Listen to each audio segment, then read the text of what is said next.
بسم الله الرحمن الرحيم. الحمد لله رب العالمين، والصلاة والسلام على سيد الأنبياء والمرسلين وعلى آله وأصحابه أجمعين.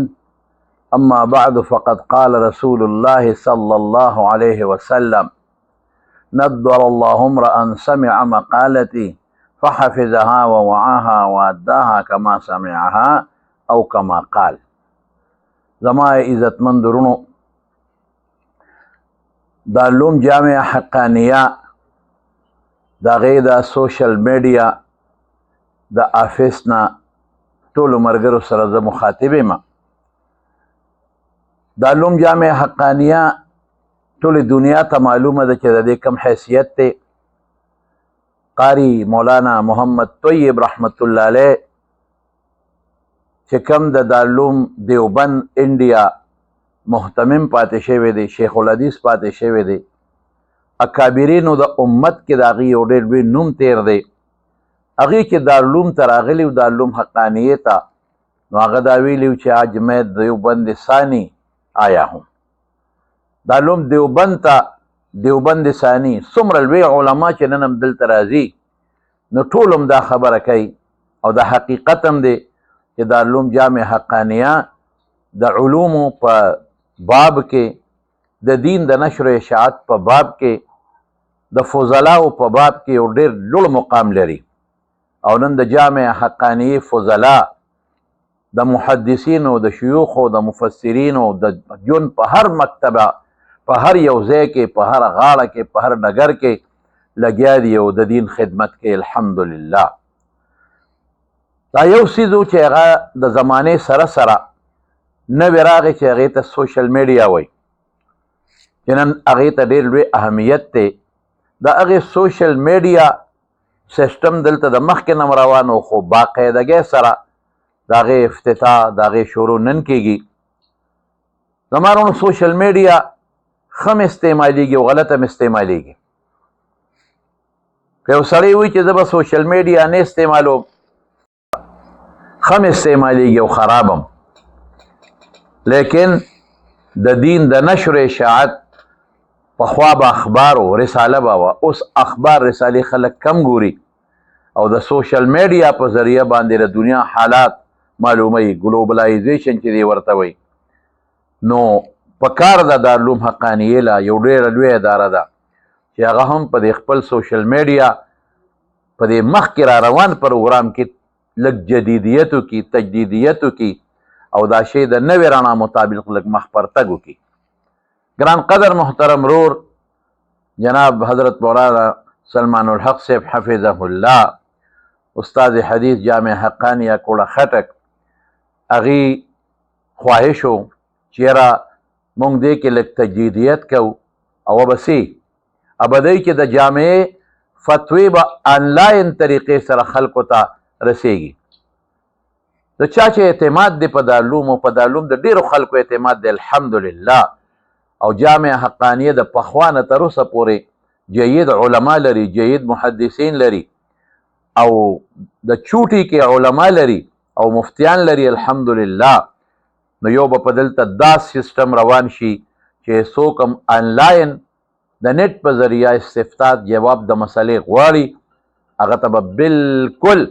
چې کومه فتوا د مخکې نه موجوده وي، هغه هغه ساعت هغه ته رسېږي. ورنه 3 ورځې به هغه ته ټایم وي، 3 ورځې پس به هغه ته سره د دلایلو د حوالو خپله جواب د فتوی هغه رسېږي انشاءالله. لوی قدم دی صاحب، دا ډېر لوی قدم چې خلک د تلو نه، د غرونو، د ګیر چاپېره علاقو نه دلته راتلل کوي. بعضې زنانه وي، بعضې ماشومان وي، هغوی ته به اوس د خپل کور نه هغې د استفتاء کوي، جواب فتوا به میلاویږي انشاءالله. دویم دا دی چې دلته به معاشرتي چې کوم مسایل دي دا ډېره اهمه ده، او معاشرتي چې کوم برایۍ دي هغه نن په نیټ باندې ډېر په تیزۍ روان دي او خورېږي. او د معاشرتي برایو یو سیلاب نن روان دی په نیټ باندې، هغې روکتام انتهایی ضروري دی. برادران محترم، جامع دارالعلوم حقانیه به انشاءالله العزیز دلته د خپل علماو، د جید علماو د تقاریرو په سلسله کې یو سلسله رواني ان شاء الله چې په معاشره کې کومې برایې دي او په معاشره کې کوم نقصانات دي او بیا هغه متعدي بیماری چې په معاشره کې زمونږ کې روانې دي او امت مسلمه د هغې نه په ډېر لوی جنجال کې پروت دی چې کم از کم عوامو ته خواصو ته دغه برایې په ګوته شي د هغې په دلایلو ثبوت راشي او بیا د هغې دپاره حکیمانه انداز کې یو لارم وښودلی شي چې د دې برایو او د دې معاشرتي بګړایو به تدارک او علاج څنګه کېږي. نمبر 3 به دلته یو بل کار کېږي چې زمونږ الحمدلله د دور حدیث او دور تفسیر تخصصاتو الحمدلله یو سلسله دلته روانه ده د هغې د دروسو په شکل کې. ټول دروس خو به ګران شي خو اهم دروس د هغې چې دي د هغې هم د دوی اراده ده چې دا مونږ آنلاین کو چې عوام الناس ته هم او بالخصوص خواصو ته د دارالعلوم د دغه اکابرو شیوخو او د دغې علماو د هغې هغه چې کم ذهني د علمي سوچ او فکر دی او دینی مضامینو باندې کم بحث دی چې په مثبت انداز کې هغه دنیا ته ورسیږي مخلوق خدا ته هغه ورسیږي او خلک د هغې نه د نیټ په ذریعه باندې استفاده وکړي. زمارونو د دارالعلوم حقانیې چې کم بچي دي کم فضلا دي کم علما دي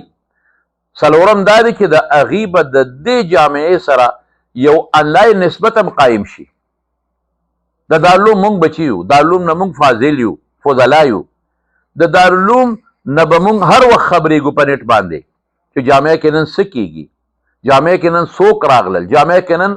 څه وشو څه ونه شو د جامعې چې کم شب و روز دی او کم حالات دي اب تاسو ته آنلاین د روزانه په حساب باندې حضرت محتمم صاحب نن څه ووې پلانکي استاد نن څه ووې دا به هم تاسو ته آنلاین وي چې ستاسو د جامعې سره آنلاین نسبت قایمي ولې د علماو دپاره فضلاو دپاره دا مادر علمي دی او د مور حالات هر وخت کې پکار دی چې خپل بچي وپېژني. په دې وجې زمونږ جامعه مرجع الخلایق ده مرجع العلماء هر وخت علما راځي چې دلته راشي یو سکون محسوسوي یو اطمینان محسوسوي نو دلته به دغه هم کېږي چې هر سړی به د خپلې جامعې سره آنلاین وي جامعه به د هغه د نظر لاندې وي. نمبر 5 د دې میډیا یو بل شی به مې بعضې وخت کې جامعې ته یو ډېر لوی عالم یو میلمه راشي هر سړی غواړي چې د میلمه سره په دې پروګرام کې ما شرکت وکړئ لیکن د ډي خان نه او د کوهستان نه او د سوات نه د مدرسې علما او فضلا نشي حاضرېدی. هغه سیسټم د میلمنو چې د بهر نه راشي خوا که هغه هر څوک دی یو سکالر دی یو عالم دی اندرون ملک میلمه دی که د بیرون ملک میلمه دی هغه د هغوی هغه سیسټم به انشاءالله هغه وخت سره آنلاین چلیږي لایو به چلیږي داسې تقه طریقه را روانه ده نو هر چا فاضل ته او د مدرسې چې کوم متعلق دی هغه ته به دا معلومات وشي هغه ته به دا پته ولګي چې نن مدرسې ته یو عالم راغلی دی یو سکالر راغلی دی تخصص دپاره یو کس راغی هغه یو قیمتي بیان وکړو ابه فورا نشر شي محفوظ به هم شي او خلکو ته به ورسېږي. او بل به هم یو شی وي د دې سوشل میډیا په ذریعه باندې هغه به دی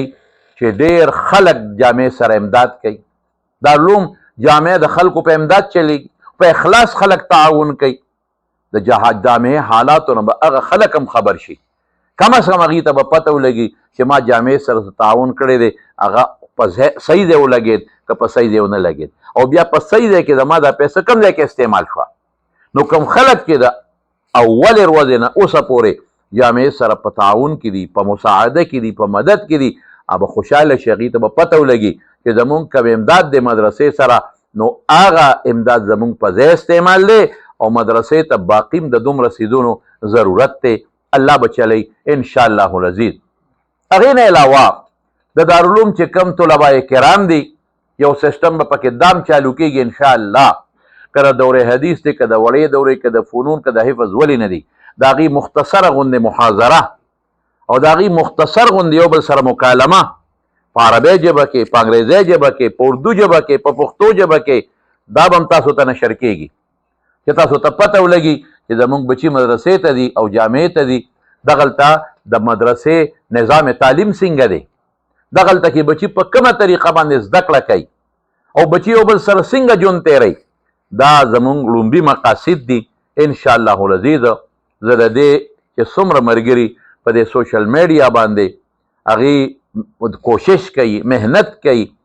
نو هغې ته هم خراج تحسین پیش کوم. مخکې هم دا سلسله روانه وه، خو دا زمونږ JHA حقانیه، جامع حقانیه آفیشل، هغې باندې به هر چا خپل بیانونه ورکول نه وه پکار. اوس به دا محدود شي او صرف دا ما چې کوم مقاصد ذکر کړل هغه مقاصد به بیانېږي. یو څیز زما ذهن کې بل هم راغی، ملګري د هغه هم نوټ کړه، دا چې د لومبی وخت نه دا یوم التاسیس مولانا شیخ الحدیث استاد العلماء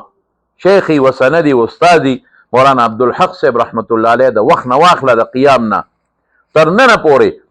د دارالعلوم چې څومره اکابر تیر شوي دي، څومره علما څه په مخ د ځمکه موجود دي او څه دنیا نه تللي دي، د هغې مختصر حالات زندگی به هم تاسو ته بېلاویږي دلته انشاءالله آنلاین. تاسو ته پته ولګي چې جامعه کې کم کم اکابر پاتې شوي دي، د چا تدریسي خدمات څومره وو، د چا هغې استادان څنګه وو، د هغې شاګردان څنګه وو، او د جامعې چې څومره فضلا دي، په کم کم ځای کې مصروف عمل دي او کم شخصیات جامعې پیدا کړي دي، په هغې مستقل مضمون. دا زمارونو ځان له یو سیسټم دی، دا داسې سیسټم دی چې 24 ګنټې چلېدل غواړي. دې له مستقله شعبه ده. زما دا درخواست دی دوی ته چې دې لپاره یو مستقل کار ورته وي، مستقل افراد ورته ونیسي او دا څیزونه اجاګر شي او دا څیزونه دا باقاعده امت ته ورسیږي. ویب سایټ د دې دارالعلوم حقانیه او هغه نقطه څه ورته ویل کېږي .com دارالعلوم حقانیه .com دا ستاسو د دې هغه ویب سایټ دی. زمارونو نن مثبت انداز کې سوشل میډیا روانه ده، منفي انداز کې هم. زه دا خبر عموما کوم، زه وایم چې اوبو کې اوبه که د غلط استعمال کې وجود له تاوان درکوي، خو څوک خو به دا نه وایي که نه چې د اوبه خراب شی دی، مثبت پهلو ته به ګوري. اور دی مثلا، څوک خو به دا نه اور بلول نه دي پکار. ولې نه دي پکار؟ وایي دا خو سوځول کوي، وایي دا خو ګرمول کوي. نه، مثبت ته وګوره چې فایده ترې څومره ده.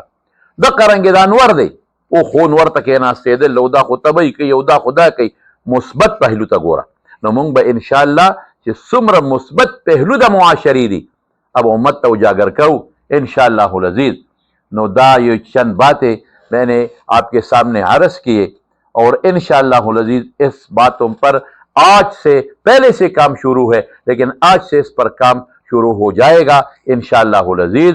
اور جو ٹیم ہے الحمدللہ محنت اور لگن سے یہ کام کرے گا. اور میں نے جو اغراض و مقاصد بیان کیے آج آپ کے سامنے، تو میں ان سے درخواست کرتا ہوں کہ اس پر شب و روز محنت ضروری ہے. حضرت مولانا عبدالحق رحمۃ اللہ علیہ اور شیخ الحدیث استاد العلماء حضرت مولانا سمیع الحق شہید رحمۃ اللہ علیہ اور بیا ہمارے استاد شیخ الحدیث استاد العلماء حضرت مولانا انوار الحق صاحب دامت برکاتہم، ان کی کافی خدمات ہے، دینی خدمات ہے، ملی خدمات ہے، معاشرتی خدمات ہے، ان کی سیاسی خدمات ہے، ان کی مدرسے کے ساتھ ان کا اخلاص اور والہانہ جو خدمات ہے وہ ہمارے سامنے ہے. ان کو اجاگر کرنا، امت کو یہ پہنچانا یہ وقت کی اہم ضرورت ہے. تو میں سارے ساتھیوں کو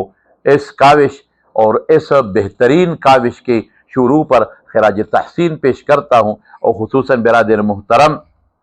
استاد الحدیث حضرت مولانا سلمان الحق صاحب حفظہ اللہ کو، اور ان کے برادر محترم جناب حضرت مولانا بلال الحق صاحب کو، اور سارے ساتھی جتنی بھی ہے ان کو اس کام کے بہترین آغاز